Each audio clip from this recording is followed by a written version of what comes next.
Well, g'day, it's great to have your company. Lots to get through today. Michelle Pearse from the Australian Christian Lobby will join me fresh from her appearance at last week's Senate inquiry into the Albanese Government's so-called misinformation bill. Kirralie Smith and I will unpack the passing of the so-called Equality Bill in the New South Wales Parliament, which is probably the most anti-girl, anti-women and anti-child piece of legislation ever passed.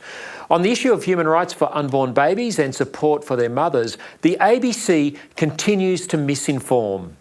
If Ben Hood's private members bill gets up, someone in your position would have to deliver the fetus alive, the baby alive, as opposed to as a stillborn. Yeah. What difference do you think that would have made?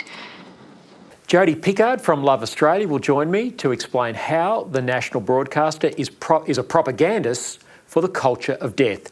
And Bernie Finn will join me for Straight Talk, including his views on the US presidential race. All that and more, don't touch that dial.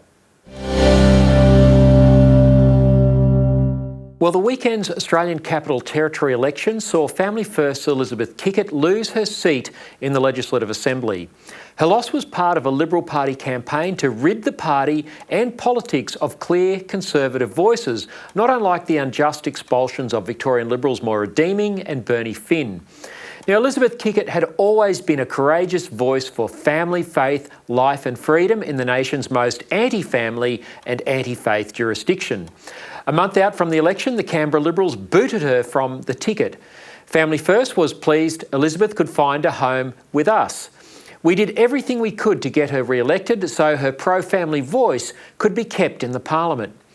Family First supporters in the ACT and from around the nation rallied and donated and volunteered generously. We were able to run a targeted campaign into her electorate of Ginninderra that went over and above our normal capabilities. But 4.7% of the vote, while enough to elect a Family First upper house member in South Australia or New South Wales and possibly Victoria, was not quite enough under the ACT's Hare-Clark system. Family First achieved a very credible 2% of the vote in two of the other four Canberra electorates where we did not have the name recognition of a sitting MLA, nor the resources we were able to channel into Elizabeth's electorate of Ginninderra. Now, this is a testament to the courage of our candidates who put up their hands and put their names out publicly on ballot papers with the Family First brand in a jurisdiction that prides itself on being progressive. That's if progressive is abortion to birth, unsustainable debt, high taxes, legal drugs, forced acquisition of a church hospital, and gung-ho support for child gender transitions. That's progressive politics for you folks. Now, while the results are encouraging for a political party that has never contested in the ACT, a bit of history was made, it is clear not all people who share our values voted for us yet. Politics and campaigning is hard. It's going to take time and significant resources to get the Family First message out. People simply don't know we exist, and a large part of this is apathy. But even more worryingly, it is ignorance to the threats we face from a political class that is steering our nation in destructive economic and social directions. A wake-up call is needed among churches, which sadly are not aware of the danger they and their people are in from an increasingly anti-Christian, secular elite who hold the levers of power. Now, beyond people of faith, who are the canaries in the coal mine in the grand radical left political experiment being waged, ordinary Australians are also oblivious to the fact that the culture wars are real and have consequences for their cost of living, for parents' rights and for basic freedoms. Elizabeth Kickard's loss is a blow. It's a blow to Australian politics because people of her character are desperately needed. We wish her and her family all the best for their future. Their hard work in the campaign honoured Family First donors and volunteers who got behind her. Our volunteers and donors and candidates have done a noble thing at the ACT election despite our lack of success. Next Saturday is Queensland's turn, where we have 59 candidates standing all the way from Cairns to Coolangatta and as far west as Roma. We're raising a political movement for the values that matter because we have a vision for a better future. There are no shortcuts. This is a long-term battle. It was encouraging to be in a room full of people at Saturday night's Family First election party at the Raiders Club in Belconnen, full of people determined to continue the fight. Well, joining me now for our regular Straight Talk segment is Bernie Finn, Family First lead Senate candidate for Victoria. Bernie, it's great to have you again. Students at the prestigious Methodist Ladies College in Melbourne say they have been told, get this, to remove religious crosses for fear of offending others, while their classmates get away with wearing furry ears, tails and rainbow-themed items. What on earth is going on at this prestigious, famous school in Melbourne? I think this is a form of satanic insanity, to be honest with you. I mean, this is just appalling. Anybody who calls themselves a Christian and then backs away from holding the cross very proudly is not a Christian at all. So, you know, I don't know what is going on at MLC, but clearly Christianity has gone out the window. Well, I mean, what are furries? If Christianity's out the window, furries, what's this furry stuff? My daughters have told me about this. Furries, people who think that they're animals, and they put ears on and they put furry things on their face and all that sort of thing, and apparently that's fine. But being a Christian at a Christian school isn't. I mean, as I say, this is a form of insanity that is just going to drag us further into the mud, into the mire. It is just appalling. And if I was if I had my daughters at MLC, they wouldn't be there for much longer. I'd pull them out because you know. You send your kids to a religious school for some sort of religious guidance. Yeah. Religious guidance does not involve ripping the cross down from everywhere. I mean that's just not part of it. No. So I just can't understand that at all. Is it any wonder that particular denomination isn't all that strong anymore, if that's the way that they regard their religion? That's right. Look, it's just unbelievable. This is a form of paganism, the idea that humans can sort of somehow be animals and identify as such at a Christian school. John and Charles Wesley, the great founders of Methodism, through that amazing revival in the 18th century, they would be rolling in their graves right now. They would absolutely. I mean, this is it's either one of two things. It's either satanic or it's insane. And one or the other, either, both are unacceptable. Yeah, it's crazy. Well, speaking of things that are unacceptable, also in your great state of Victoria, Bernie, there's new vilification laws proposed by the Labor Allen government. And Claire Lehman from Colette has written very eloquently about this in today's Australian. But she says they're a threat to freedom of speech. Additional attributes, including disability, gender identity, sexual characteristics and sexual orientation, are all going to be protected attributes under this law. If such an expansion is passed, it will become illegal in Victoria to offend people who are disabled, trans, non-binary, probably furries or sexually diverse. Prison sentences, Bernie, of up to 3 to 5 years. I mean, we've got to wake up to all this totalitarianism. Absolutely we do, Lyle. What you've got to realise is that here in Victoria, we don't have a Labor government. What we have in Victoria is a socialist left government, and it's been that way now for 10 years, and it's just getting worse. You know, Jacinta Andrews, as I call her, is just Daniel Andrews in pants. Or in a skirt, perhaps. I don't know. It depends on who you ask, I assume. But this is the reality of the situation that we face in Victoria. We've got a government that is totally out of control. It has no respect for the rights of people that it disagrees with. It is a bullying government. It is a torturous path that it is dragging people into and down. It is just a government that has to go at the next election. The only problem is that we have an opposition in Victoria that's not a lot better. So, this is the reason that I'm so enthusiastic about Family First, because it is really the only alternative that we have in Victoria to return to some form of common sense, some form of decency in government, because quite frankly, Labor and Liberal have got us into this situation at the moment. And don't be surprised if the Liberals don't actually support this legislation that Labor's putting forward. It's just a perilous and a dreadful situation that Victorians find themselves in. As I say, thank God for Family First, because at last there is an alternative. Well, you'd have to think, Bernie, after John Pesciuto's 3 weeks in his defamation trial against Moira Deeming, where he defended all these wacko gender ideologies and corruption of biology and trying to make Moira Deeming seem like she's weird for defending the truth about girls and women, you'd think that they would be on track to support these vilification laws, which would lock people like you and me up in jail for 3 to 5 years for having the sort of conversations we're having today. There's every chance of that. That's why, as I say, we have to push ahead with Family First, because there has to be a sensible alternative at the next election. There has to be, because at the moment there is none. No, that's right, Bernie.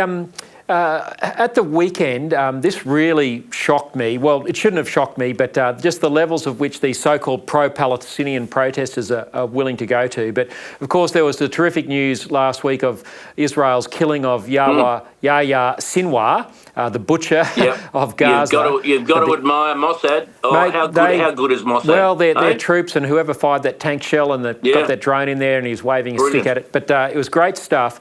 And yet, on the streets of Sydney and Melbourne, there are people out there with photos of Yahya Sinwar eulogising him as some sort of martyr for a just cause. This is not Australia. How can a religion which doesn't condemn this claim to be a religion of peace? Well, I don't know. I've been listening to this. We've all been listening to this for years. At the same time, they're chopping people's heads off and they're doing some really dreadful things. And we saw on October 7 last year some of the most appalling acts imaginable by these people. What we have in this country is a government without any guts at all. If Albanese had any spine, if he had any backbone at all, he would get these people, he would find out if they are Australian citizens, and if they weren't, he would send them home. But instead, he sits on his hands because he doesn't want to upset the Muslims in the west of Sydney. It is just deeply distressing to me personally to see a government that just does not have any idea what it should be doing, has no idea about leadership, has no idea about defending what is best for Australia and for Australians. And to have these people roaming the streets, literally celebrating a terrorist, a murderer, a vile, dreadful individual, that sickens me. Where is Albanese? Why doesn't he step in? It's crazy. Why doesn't he send these people home? No, or arrest them. I mean, you imagine if there was a Christian leader on the steps of St Mary's Cathedral in Sydney or your cathedral there in Melbourne, eulogising Adolf Hitler. I mean, this is the moral equivalence. I mean, Yahya Sinwar wants a second Holocaust of the Jews, and yet we've got people in our cities saying what a great man this guy is and getting away with that. You would never get away with the equivalent of Hitler. So there's something wrong. There's no leadership, both from the imams or from the government, which should be condemning this. And what concerns me, Lyle, is a number of friends of mine who are Jewish, who are genuinely concerned about their future. They are scared to walk the streets of Sydney and Melbourne now because of what's being allowed to happen. It's just an appalling, disgraceful situation, and Albanese's got to carry this on his shoulders. Yeah, he's been very weak. Bernie, to US politics, Kamala Harris, she can't answer questions about why the border was such a disaster under her watch. This all came out in her interview with Brett Baer on Fox News last week. Her only value proposition, it seems, is vote for me because Donald Trump is evil. Yeah, well, Lyle, she can't answer questions on anything. She had a 22-minute interview with Brett Baer, and 21 times she referred to Donald Trump in those in that interview. She is a joke. She is a joke. She is an embarrassment. I don't know how 48% at this point in time, 48% of Americans are going to vote for her. I don't know what they're thinking. I mean, this woman is vacant. You could build, talk about your housing shortage, you could build a block of flats between her ears. There's nothing else there. There is nothing else there. Very And to vacuous. think, to have people thinking that she could be the leader of the free world, that she could be the leader of the United States of America, she could not lead an alcoholic into a pub. She is just absolutely hopeless. No, the stakes are very high. Meanwhile, Donald Trump took a shift at McDonald's. Let's take a look. I'm looking for a job, and I've always wanted to work at McDonald's. I never did. I'm running against somebody that said she did, but it turned out to be a totally phony story. So, President Trump! Well, that's a good-looking group. Hello, everybody. Crazy. I'm having a lot of fun here, everybody. Look at all the fake news of it. Could you imagine Kamala Harris doing that? Isn't he good? He never misses an opportunity, and he never misses a photo opportunity, and that was a ripper. That's one that will be seen in every lounge room, in every kitchen across the United States today, and everybody will be able to relate to what he's doing, and particularly the point that he's making, that Kamala Harris actually claimed to work at McDonald's when she didn't.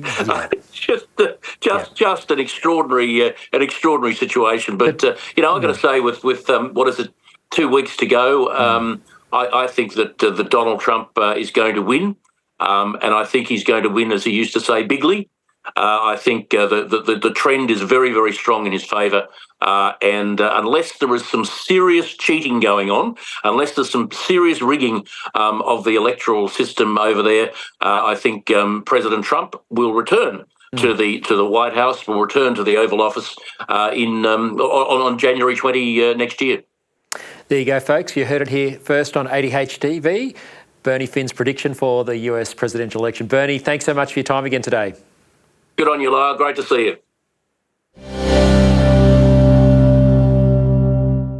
Well, last week saw the narrow defeat in the South Australian Parliament of a bill that would have made it illegal to lethally inject babies post 28 weeks in the womb. Now, let me just say that again, because I think a lot of people would be unaware that this was going on. Under Australia's abortion to birth laws, a common method of late-term abortion is to give a lethal injection through the mother's abdomen into the baby's heart so a dead baby is delivered after an induced labour. The South Australian bill, put forward by Liberal Upper House member Ben Hood, who I had on this program about 3 weeks ago, terrific fellow, the Hood bill would have banned this practice and required the induced baby to be born alive, at which point he or she could be put up for adoption. The bill would not have impinged on a woman's right to choose. It just meant instead of inducing labour of a dead baby, the lethal injection would be skipped and the baby given the chance to live. Now, this is because a baby is viable outside the womb at 28 weeks. In fact, they're routinely saved in our neonatal units as young as 22 weeks and possibly younger. Now, Family First, the party which I'm a part of, strongly supported the bill, and its loss by a single vote reinforces the urgent need for pro-life candidates like those that Family First would offer to be elected at the 2026 election in South Australia and also at other elections around the nation. It's important to recognise that as hard as we and so many other great pro-life people tried, we were not able to convince a majority of the members of the Legislative Council in South Australia to support last week's bill. Sadly, the public remain ignorant of the Hood bill as the mainstream media failed to focus on the truth of it and simply typecast it as a threat to women's healthcare. Now, the ABC's State Line program are probably the worst at this, and in South Australia they interviewed a woman who had a late-term abortion in July of last year to get her reaction to the changes proposed by the Hood bill. You said that you, as soon as you found out you were pregnant, you knew that you were going to have a termination. Yeah. What was happening in your life that made you have that initial thought? So I am a single mum and I have a little boy who is 8 now, and he was 6 at the time. He has disabilities, and all parents know that parenting is hard, but when you have a disabled child, it's another level of difficulty. And I try to do the best I can for him, and I knew that bringing in a newborn was going to be very rough. Now, Tanya, the woman giving that interview, goes on to say that she was homeless at the time and staying with friends. Now, joining me now to discuss this is Jodie Pickard of Love Australia, the organiser of the big annual pro-life demonstrations in Adelaide and Sydney. Jodie, thanks so much for your time. Before we unpack Tanya's tragic circumstances, would you mind telling our audience what you've told me off air about your own personal experience and the relevance of that to this very sad case? Well, thanks for having me on again, Lyle. Yes, it's very close to home for myself and my family, because in between my two living children, we actually had a son who was stillborn, and he was stillborn at 37 weeks. To this day, we don't know why he died. But delivering a baby stillborn is something that no one would ever want to do, and really never, we get over it in different ways. To be honest, it wasn't until I found my faith in Jesus that I actually came to terms with the grief and the loss, and I was able to let it go because I just had complete assurance about where he was. But it's so... it is such a heavy burden to actually have your child, hold your child dead. I don't know if this dear lady got to see her baby. My heart breaks for her, listening to her story. It really does. I was absolutely heartbroken listening to her speak. But I went on, after getting some support, at the time my husband and I went to an organisation called SANS, which is Stillbirth and Neonatal Death Support.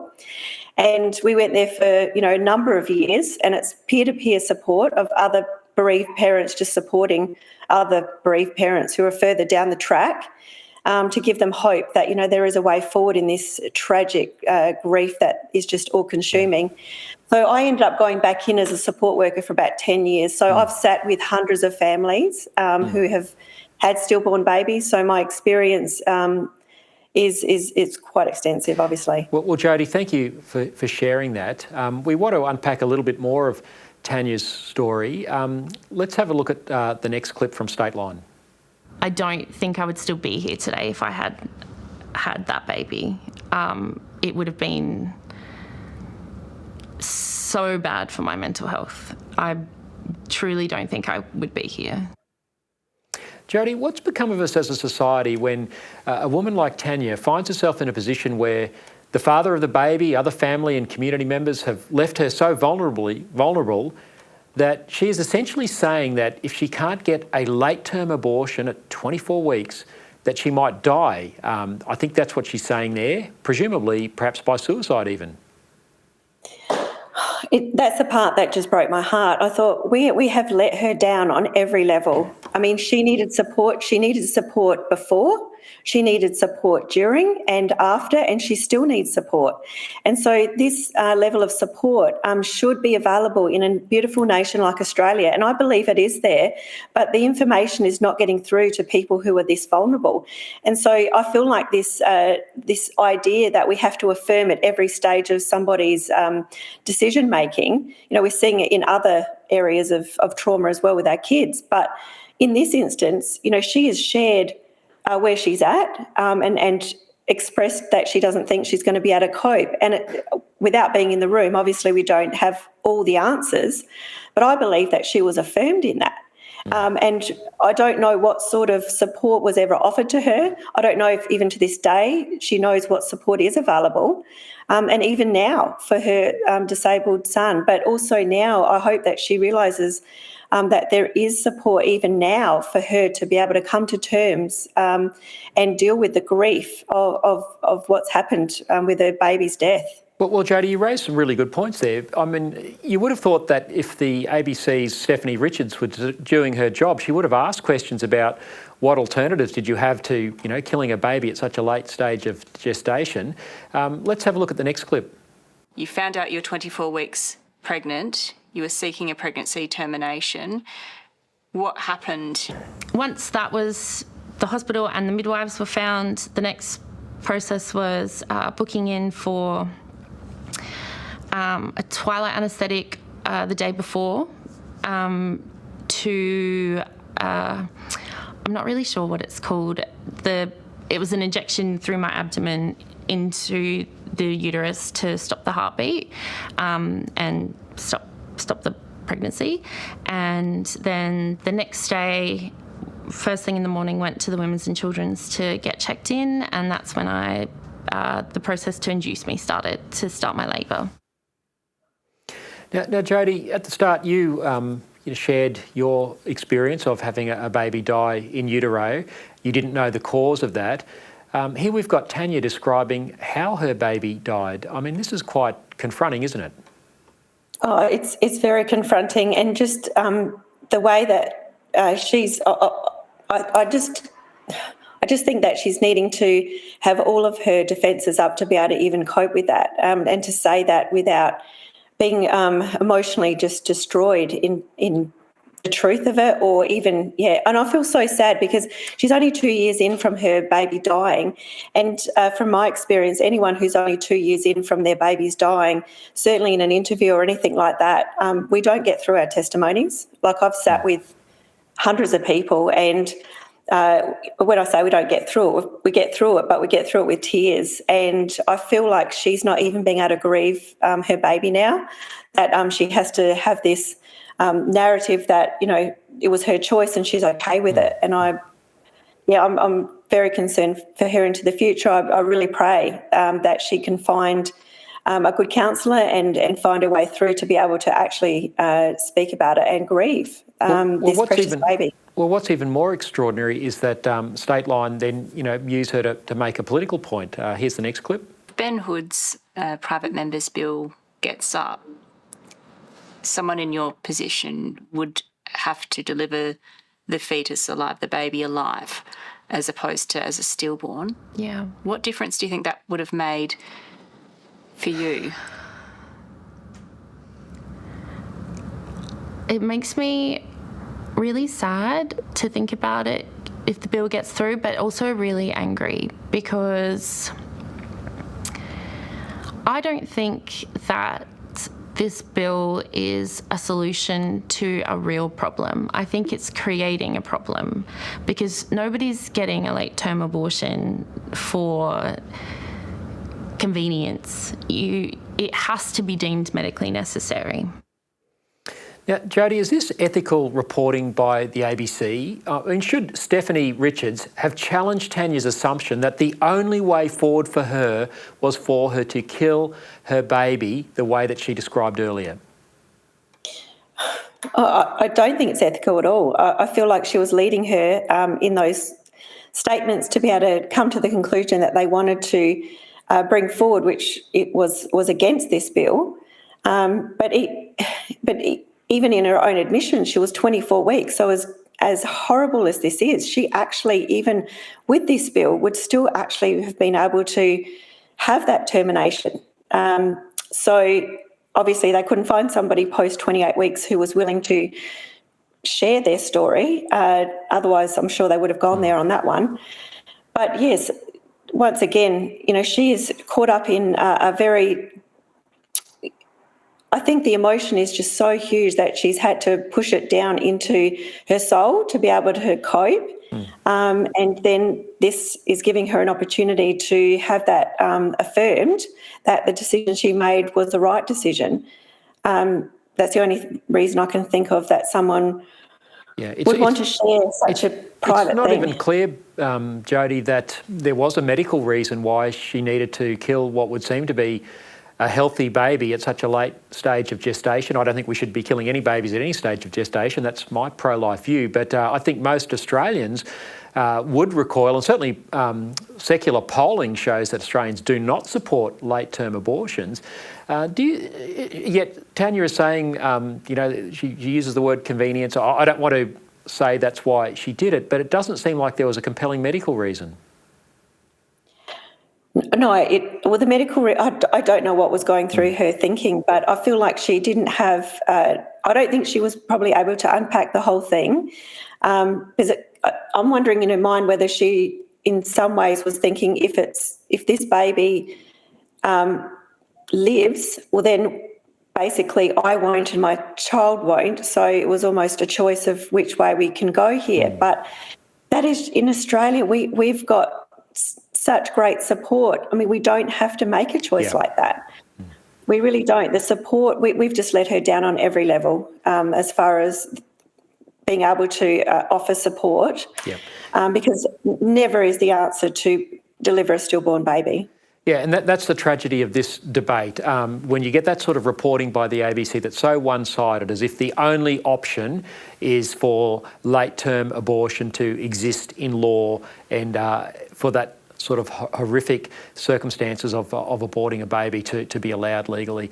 Jodie, thank you for helping us just see through some of the ABC's misrepresentation. I'm sure with better debate we'll get better public policy, but that might be further down the track. Appreciate your time today. It's my pleasure. Thank you. Well, if what you've just seen or heard has caused any concern for you whatsoever, please make sure you avail yourself of help that is available. There's Beyond Blue and Lifeline. The numbers are on your screen. Well, it's time for Gender Reveal with Kirralie Smith from Binary. Kirralie, welcome. The big news last week was the passing of Alex Greenwich's so-called equality bill through the New South Wales Parliament. Now, Kirralie, before I bring you in to comment on this, let's just see a little of the contribution of one of the good guys in this debate, New South Wales Liberal Upper House MLA Rachel Merton. They have a right to expect genuine scrutiny of a bill that seeks to overturn some fairly fundamental pillars of our identity, like our birth certificates. They have a right to know and receive answers on how these changes will impact areas such as women and girls services, spaces and sport. What we see with this bill is a tawdry wedge politic. It's disrespectful, an attempt to ram through the bill, the amendments, with as little scrutiny as possible. Now, Kirralie, you and I have spoken a lot about this bill in the lead up to it. It's been a long time coming. A terrible piece of legislation. As Rachel Merton said there, it's going to affect girls and women's sport, their private spaces, so much else. Why do you think this passed so easily? Why do you think politicians, not enough of them, can be convinced to protect girls and women? Look, Lyle, it's a great question. I mean, this is not an equality bill. It's an erasure of women's rights bill. And it really begs belief as how they, I know so many people have made submissions, they've contacted their local MPs. Why these people are refusing to acknowledge how dire and devastating this is for women and girls in New South Wales is beyond the pale. I don't know why they don't understand the consequences. They don't seem to understand that as more people become aware of it, it will translate to votes and they will be voted out because they are denying the fundamental reality of biology. And if they're going to lie about biology, then it proves that they're going to lie about everything else. Yeah, it was interesting when I was looking at that clip researching for today, the longer version panned across, well, the television camera in the chamber panned across to Alex Greenwich sitting there watching the debate. He knows that this is of huge concern to girls and women, and as Rachel Merton said, this allows a bloke to walk into births, deaths and marriages and change his birth certificate so that he can identify as a woman and go into the private spaces of girls and women and compete in women's sports. What planet is Alex Greenwich on? Well, he's on a planet, that I guess it's been the story of history, though, hasn't it? The oppression of the vulnerable. And in this case, it's the oppression of girls and women. And that has been throughout history, throughout culture. Men, insecure men, and not all men are insecure, so don't hear me saying that, but there's too many insecure men who want to assert their dominance over women. And I suspect that that's what's happening here as well. It's just another way to grab power in a very underhanded way, but it's not going to succeed in the long term, Lyle. This will only be for a time until the majority of people wake up and realise what has been sold and erased under the false premise of equality. Yeah, absolutely. Look, the New South Wales state election is not until March 2027. There's enough time for the consequences of this terrible piece of legislation. We've talked previously about it also allows commercial surrogacy from exploited women overseas, robbing children of their mother and father, a whole bunch of terrible things. But this will play out over the next couple of years. And I know I can say on behalf of Family First, the party that I'm involved in, we will be campaigning very hard on this in the lead up to the 2027 election. Kirralie, again, you know, on this subject, you've reported on the Binary blog epic trolling by the former Bachelorette star. This is a Bachelorette in the United States, Josh Seater. It's had the internet in uproar. What's this all about? Look, for the last 6 months, Josh has been claiming that he was transitioning to become a woman. Hairy chest, hairy face, big beefy body, tattoos, the whole bit. But he'd chuck on a frock and a bit of lippy, and he would repeat the rhetoric of the trans activists and claim that he was trans. Now, a lot of people did see through it or hoped that it was all a big troll, and it's turned out that that's exactly what it is. But in those 5 or 6 months, so many trans apologists have tried to defend his behaviour, have tried to tell us that we should accept men like him in our change rooms, in our toilets, in our sports, in our spaces. And Josh has come out swinging, absolutely swinging. He's now being criticised for appropriating or making a mockery of transgender people, and he just fires back and says, well, you've made a mockery of women. Exactly. I'm only doing exactly what you did to appropriate womanhood, and you're upset with me. So he's really exposed the farcical situation that it is when a man dons a costume, changes his name and says he's now a woman, because we all can see through it. We all know that's not true. And in his case, he's made a mockery of it, and good on him. Well, everyone can see through it, Kirralie, as you say, except for the hapless parliamentarians in the New South Wales Parliament, those of Labor and, of course, the independent gay MP Alex Greenwich. But as I say, 2027 is coming around. Kirralie, you've also reported that our friend Bernard Gaynor, who's just a terrific champion of the rights of children and families, he's a relentless campaigner, but he's won a significant victory in the federal court last week relating to a book that we've reported on before. It's called Gender Queer by Maya Kobe, and it contains pedophilic content, which we've shown pixelated versions of before. I've chosen not to show it again this week. It's really quite obscene. But tell us what Justice Ian Jackman has ruled. Yeah, well, he's ruled that the classification board basically acted very inappropriately by ignoring the submissions of many, many people who did make submissions to the classification board saying that it was pornographic and pedophilic, which the book is, and the classification board ignored all of those submissions, misread the public completely, and the federal court has found that they need to take those things into consideration because this book is not appropriate for children, and they must consider this in their review classification process because they've not done their job. No, they haven't. And well done to Bernard Gaynor. He's been fighting this for well over 12 months, probably longer, on this particular book. He's got it out of libraries and finally got, as you say, the classification board been told to do their job. I thought it was interesting, Kirralie, that the justice ordered that Bernard's costs be paid. I think that's terrific news. It is. Bernie is the definition of persistence and resilience, and he's fighting in this space for many, many years. And hats off to him. He's a great champion in this space. He sure is. I'd encourage everyone to Google Bernard Gaynor, go to his website, see what he's up to. He's a terrific champion. Kirralie, you're a champion as well, and you've been under a lot of legal pressure for quite some time now after the police came to your house and served you with papers after a male pretending to be a female complained about you. You've been in court again last week. I know there's some things you can't say, but what update can you give? Yeah, so last October there was a full hearing in the application of an apprehension of violence order that was denied. That AVO was denied to the applicant. The applicant has since made an appeal. There was a hearing in the local district court in Sydney last week, and there's yet to be a judgment. The judgment will come down on the 29th of November, I believe. But the appeal says that my actions where I have all I did was take some information that was available in the public domain, reposted it, commented on that, and used it for an example in my political advocacy towards Football Australia and Football New South Wales. And so it's really disturbing that those actions are now being equivocated with violence, and that the Apprehension of Violence Order Act should be about physical violence, intimidation, harassment and threats. But my actions of political advocacy, looking out for women in women's sport and using a male who is an example of what's happening in women's sport, is being considered under this act. So this could have great consequences, Lyle, for politicians, for journalists, for anybody whose opinions differ from those in power.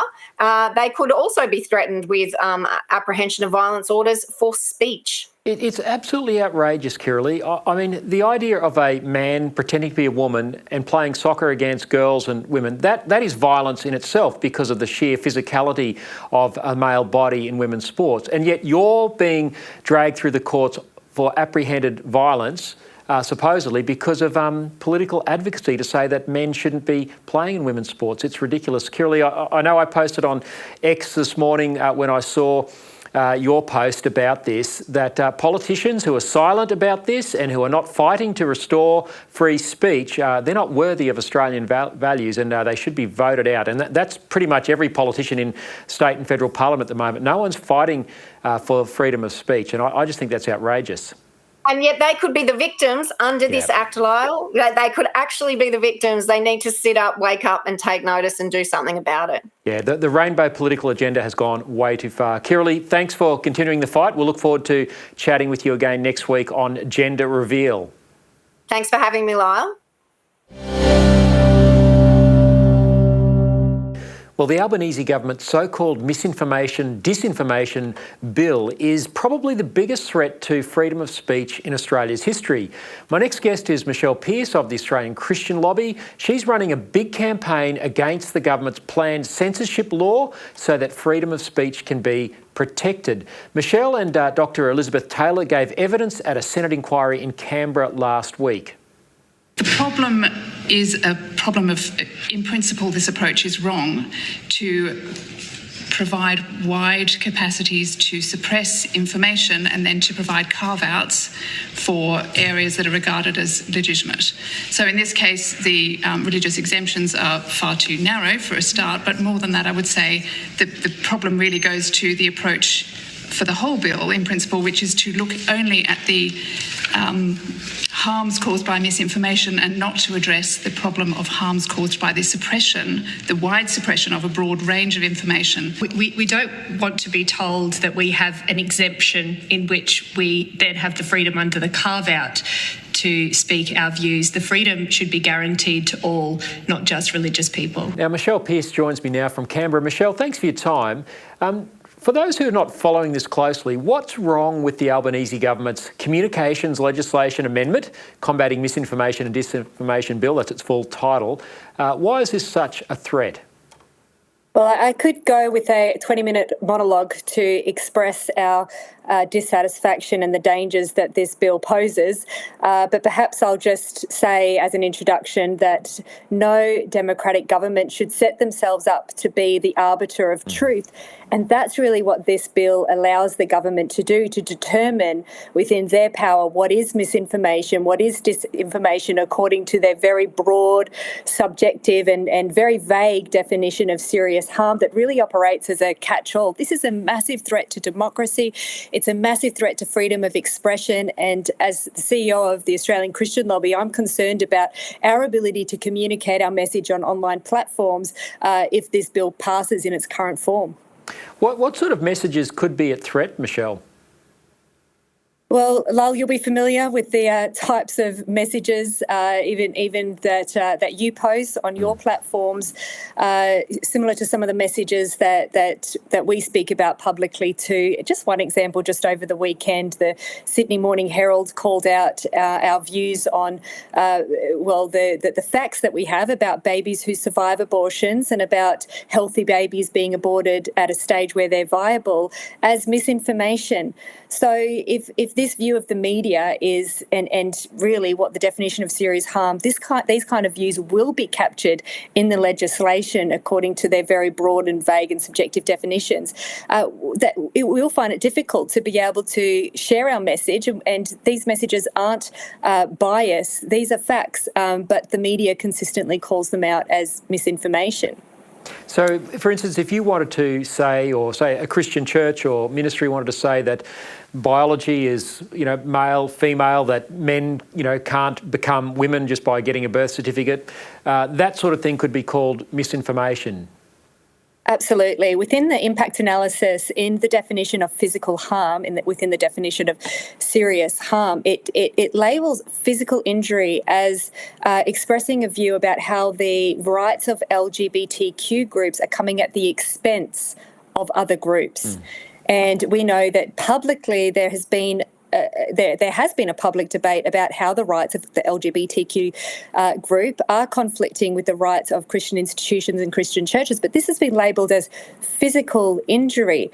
Now, how they got to defining that as a physical injury just makes me really perplexed, and it goes to show that there is an agenda behind this legislation. Whether Minister Michelle Rowland can see this or acknowledges it. She hasn't, I don't think she can, but the public service, that those who have drafted this legislation definitely have an ideological perspective that is expressed within the explanatory memorandum, and we can't really get away from the fact that this is so broad and so vague that it really will capture the kinds of views that we express online. I think a lot of people would be surprised to hear what you just said, that under these definitions, serious harm, or it's equated like using speech to express a political point of view can be deemed physical harm. Is that what I understand you to be saying? Absolutely. Physical harm. And when you would see physical injury within the definition of serious harm, your mind would go to the natural definition of what that would be, an actual physical harm that would that Australians would be subject to. But this physical injury, they've given an ideological description to, and the courts will determine what is misinformation or perhaps if the DPPs aren't complying, according to the explanatory memorandum and the examples given. That's absolutely frightening. It's nonsensical. You spoke in the Senate testimony that you gave last week of carve-outs. I guess the government would be saying, don't worry, religious people, we've given you some exemptions that you described as carve-outs. Are they worth the paper they're written on? Absolutely not. Perhaps these are meant for professional religious people. I'm not sure really what they capture. Nobody is. Perhaps if an employed pastor or priest had something to say, they could make a claim, a protection under this exemption. But what about the everyday Christian person? But it's not even about Christians. What about just anybody that wants to share a view online? And when I was in the hearing last week, they said, opinions aren't going to be captured.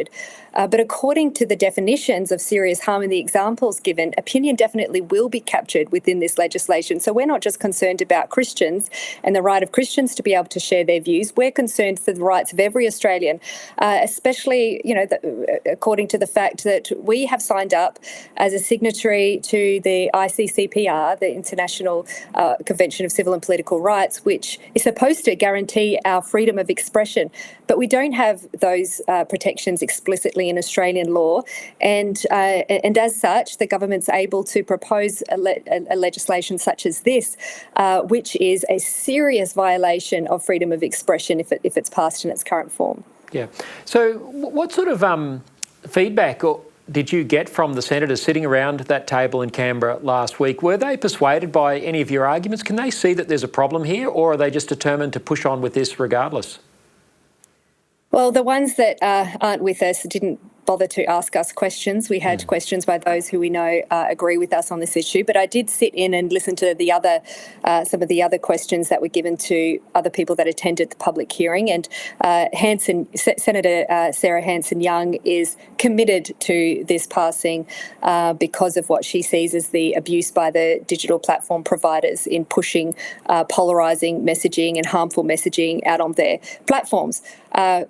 we also have the concerns of digital platform providers being biased. And so a bill should address their bias and address the ability for all views to be heard on public platforms. But by placing ACMA as the arbiter instead of the digital platform themselves just creates another ministry for truth. What's your sense of where this is going to go to, Michelle? Do you think this will pass the Parliament before Christmas and hence before the next election? Or do you sense there's mounting pushback against it?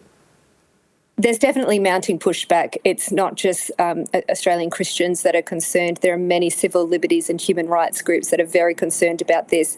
There's been thousands of submissions that have gone in. I have no idea how they're going to be able to get through them all, especially in the rushed time frame.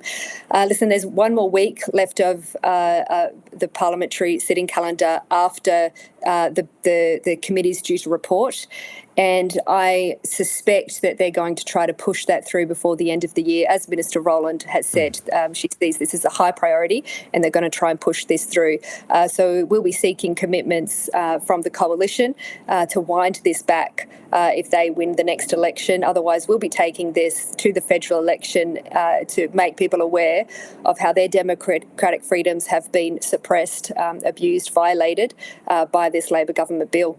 Yeah, no, and that certainly is encouraging that the coalition have come out against this bill. In the meantime, though, what can people do between now and when the committee report is handed down and this becomes a bill actually before the Parliament, as you say, probably before Christmas? Well, submissions have closed to the public hearing. We only had 11 days to get submissions in. The explanatory memorandum was 142 pages, so to expect anybody to get through that and then to write an informed submission is ridiculous. Anyhow, we're in a time frame now where we need to be contacting our local members, both our senators and our local federal MPs, because the more that, especially the Labor members, can know that this is politically contentious, we just hope that in the party room that there would be pressure to drop this as politically unpopular. It would risk them winning the election, and it's something that the general population see as an abuse to their freedoms. Hard to believe we're having these discussions in Australia, Michelle, about freedom of speech, but we are, and it's so encouraging that yourself and so many other civil society groups are fighting it. Thanks very much for your time today. Thanks, Lyle. Well, thanks for your company. Don't forget to follow me on X at Lyle Shelton and to make ADH TV your home for common sense and uncensored news and analysis. Thanks very much to Charles Noble and Dominica Fernal for production. Until next week, keep pushing back and keep speaking up.